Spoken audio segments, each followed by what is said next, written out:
2 миллионға жуық кәсіподақ мүшесінің сенімін арқалап отырған мен үшін бұл құжатты талқылау тек комиссия мен сарапшылар шеңберімен шектелмеуі аса маңызды болды. Талқылау аясында ашық, кейде өткір, бірақ шынайы әңгіме болды.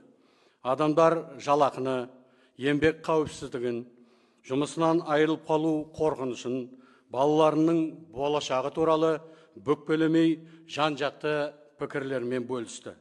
Осы талқылаулар нәтижесінде Кәсіподақтар Федерациясы жаңа конституция жобасын мазмұны жағынан қолдады. Өйткені бұл жоба негізінен еңбек адамның айтып жүрген ойы, күткен үміті мен мүддесіне сай. Мәтіннің өзінен ақ бұл анық көрініп тұр.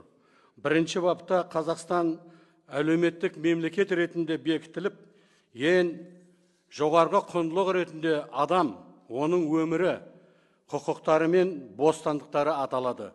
Күнін еңбегімен көріп отырған жан үшін бұл өте маңызды белгі.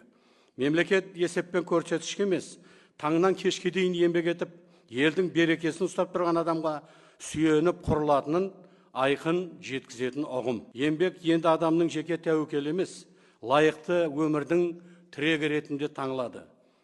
Тағы бір маңызды тақырып ол ынтымақтастық. Жобада ол өзінің шынайы мәніне қайта оралады.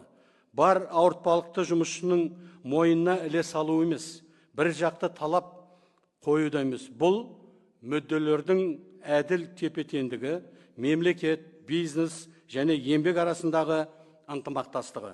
Мемлекет бұл үдерісте белсенді тарап болып, адамдардың өмір сүру жағдайы үшін жауапкершілік алады. Ал еңбек адам үшін бұл ертеңгі күнге деген сенім, өзгерістен үрейленбей алға басу деген сөз.